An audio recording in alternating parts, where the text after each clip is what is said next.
ಎಲ್ಲರಿಗೂ ನಮಸ್ಕಾರ. ಇವತ್ತು ಬೆಳಗ್ಗೆನೇ ಎದ್ದು ನಾನು ಹೋಟ್ಲ್ ಕಡೆ ಬಂದೆ, ಯಾಕಂದ್ರೆ ಮನೆಗೆ ಯಾರು ಇರಲ್ಲ ತಿಂಡಿ ತಿನ್ನೋಕ್ಕೆ. ಇಲ್ಲಿ ವೆರೈಟಿ ತಿಂಡಿ ಇತ್ತು. ನಾನು ಪಲಾವ್ ತಗೊಂಡೆ. ಪಲಾವು ಮೊಸರು ಬಜ್ಜಿ ಚಟ್ನಿ ಸೂಪರ್ ಇತ್ತು.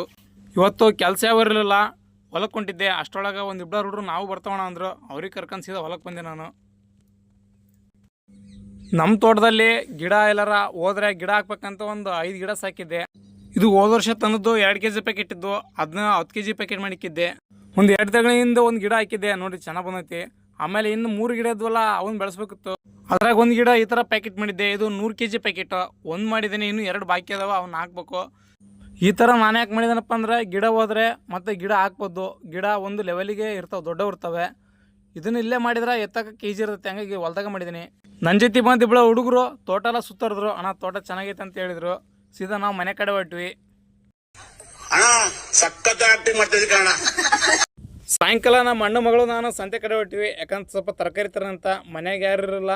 ನಾವತ್ತು ಬೆಂಡೆಕಾಯಿ ತಗೊಂಡು ಬೆಂಡೆ ಮಸಾಲೆ ಮಾಡೋಂತ ಅಲ್ಲೇ ನಮ್ಮ ಪ್ರಾಲದ್ದ, ಅವನಿಗೂ ಮಾತಾಡ್ಸ್ಕೊಂಡು ನಾವು ಬೆಂಡೆಕಾಯಿ ಮತ್ತು ಸ್ವಲ್ಪ ಕೊತ್ತಂಬರಿ ಎಲ್ಲ ತಗೊಂಡು ಮನೆಗೆ ಬಂದ್ವಿ. ಬೆಂಡೆ ಮಸಾಲೆ ಮಾಡೋಕ್ಕೆಲ್ಲ ರೆಡಿ ಮಾಡ್ಕೊಂಡಿದ್ದೆ, ಎಲ್ಲ ರುಬ್ಕೊಂಡು ಮಸಾಲ ಎಲ್ಲ.